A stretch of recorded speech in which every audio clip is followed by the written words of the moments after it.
Last time meron tayo na check na budget na Trinks. Yun yung Trinks Edge Elite na 7,000 pesos lang pero hydraulic na. Ito naman yung bagong model for a bike ni Tripid. So sa mga nagtitipid dyan, ito na yung pwede ko isa-adjust sa inyo. Pwede pang bike to work, bike to school. Maglalakbay ako patungo sa kawalan upang amunin tong pangarap sa buhay at susuungin ko itong kadiliman.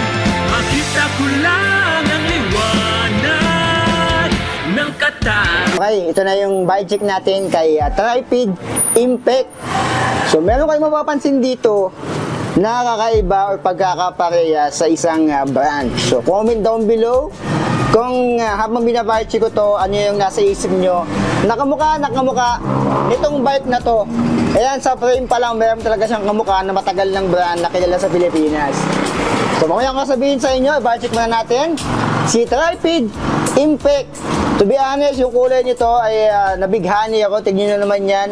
Ang ganda ng colorway nito. Nandito yung Tripid sa baba. And nandito naman yung kanyang mismong model, Impact. So yung meaning na Impact hindi ko alam. Yung Tripid, ito yung unang-unang MTB nila. So yung frame nito ay alloy na. And 6061 yan. Yung kinis niya dito, hindi rin makinis. Kitang-kita yung mga welding sa taas. Napakasimple lang ng design nito. Ayan, mountain tripod pala. Mountain tripod and internal cable routing. Yun lang yung mga decals niya. Yung harap, tripod. May kamukha talaga to. May kamukha yung pag ganyang pagkakasalansa ng ano. Comment down below kung nagagets nyo na ngayon pa lang. Kamukha talaga niya. Yung cable routing ay naka-full internal nga siya. FD and RD sa kanyang downside. Kanyang down tube. Yung sa taas naman, or top tube, ito yung kanyang cable papunta sa kanyang disc brake cable sa likod. So yung binabudget natin ay a medium size frame, alloy 6061. Ayan, nakalagay na dito. And yung kanyang FD, ayan, Shimano Tourney TZ. So meron ako na budget na nabanggit ko sa intro. Ayan na, parehas lang dito ng FD yung ginamit. Ayan, naka-clamp type or clamp on. 3x square taper 160mm, bakal pa to. And meron siyang bash guard. So ganito rin yung nakalagay doon sa isang na-bike ko. Reset lang din. Yung chain nito, ayan, parehas lang din doon. Stock chain. So yung kanyang cable ng RD dumaan sa ilalim yung usual. Meron siyang RD guard na pumoprotekta sa inyong RD. Pero kung sanay na kayo mag-bike, tanggalin nyo to kasi dagdag bigat lang din yan. Ilang gramo din yan. Hindi yung gramo na nasa isip nyo. Ayan. Medyo pabigat din to. Ayan, tanggalin nyo lang kung marunong na kayo. Shimano Tourney TZ din yung kanyang RD. Ayan, ito yung legit na Shimano Tourney TZ. Nakita-kita naman dito. Yung pulley niya, ito yung kanyang plastic na part sa TZ na to. Dito naman tayo, 1, 2, 3, 4, 5, 6, 7. 7 speed. Thread type pa to. And mga ganito ay nasa 14, 28 teeth. Yung usual na size o 13, 28 teeth. Yun lang naman yun. And thread type pa to. Yung hubs ito ay bakal pa. And a ball bearing. Spokes, 32. And double wall alloy yung kanyang rim. Naka-shredder valve pa rin. Usual sa mga gantong budget. And yung gulong ay 26 by 2.125. Ayan. 26 sir.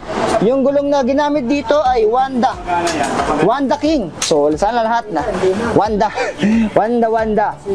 Ayan yung 2.125 size 26. Sa likod naka-IS Smart or International Standard. Single piston lang yan. 160mm rotors and 6 volts. And hindi rin siya naka-QR or quick release. And meron siyang freebie na stand. Yung seat post, ito ay 27.2 and bakal pa rin to. Seat clamp ay quick release. Stock pedals, ball bearing. Ito yung nilalost thread. Pag nagtagal-tagal, palitan nyo na lang yan. Pero sulitin nyo muna. Tulad ng lagi kong sinasabi sa inyo. Meron din siyang reflector dito. Yung upuan, ayan. Tripod na rin. And malambot-lambot. Dito tayo sa kanyang fork. 80mm travel. Bakal tong stanchion niya. Wala siya ditong preload. And kanyang manual lockout. Bakal pa to. Yung wheelset sa unahan, same lang din sa likod. Double walali rim. Spokes 32. Hub ay bakal pa and ball bearing.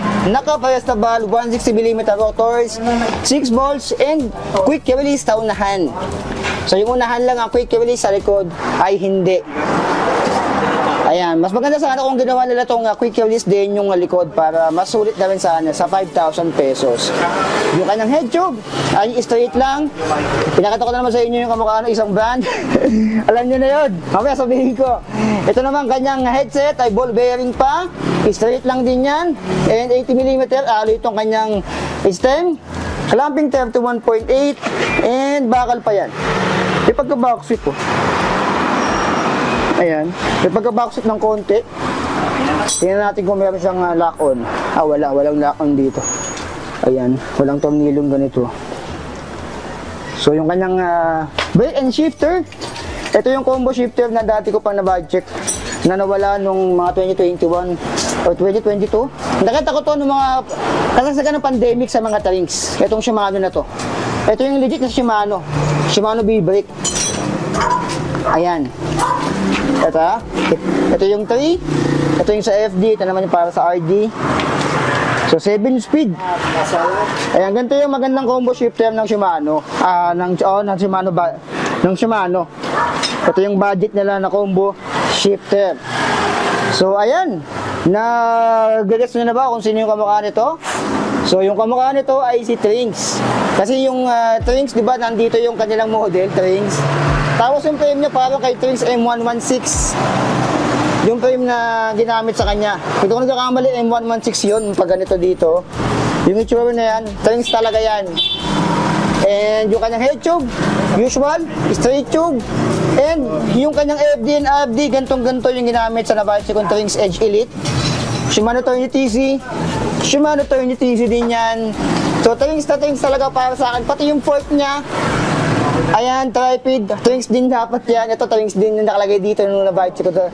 Sa Elite, sa Edge Elite. So Trings na Trings talaga ang pumahan nito. Mas maliit lang siya doon. So kung gusto nyo ng naka-hydraulic na, kunin nyo yung Trings Edge Elite, 27.5 yun, around 7,000 pesos or 7,200. Ito namang pinabudget natin ay 5,200 pesos. SRP niya ay 5,500. Ayan, ito yung walang previous, 5,200 pesos alloy na 26er. So yung mga gustong order nito, kung meron silang Shopee na sa ganitong model, ilalagay ko sa screen or sa video description, sa comment section yung Shopee, link nito kung gusto nyo orderin to via online. Pwede naman. So dito yung mabibili kay Budget by Cavite. And meron din sila ditong home credit. So sa home credit, nagka-bisikleta ka naman. So yan, si Tripod 26er. Kabang-kabang talaga to ni Trings M116. Mas pinabudget lang talaga siya dito. Ayan. So yung tripod pala ay parang si Trings din. So antayin natin yung mga susunod pang MTB ni Tripod. Kung para ma-confirm natin kung siya rin yung Trings na model. Or baka merong ano doon na yung frame nito ay siguro ganoon na lang ibinenta kay Tripod or ganoon. Yung hulmahan. So ayan. Si Tripod Impact 5,200 pesos alloy frame na. Kung naghanap kayo ng on the budget na pang bike to work, pang bike to school. And simple lang, ayun ang naka-hydraulic combo shifter ng legit na combo shifter ng Shimano, FD and RD. Ito na, 5,200 pesos. Dati yung 5,200 na yan, ano pa lang yan? Bakal. Mga bakal dati ng pandemic, 7K, pero ito alloy na. Ayan, kamukha talaga ni Trings to. So, ay masabi niya dito, tama ba hinala nyo? Like, comment, share, and subscribe mga alien. So, be it, I love you all. I'm signing out.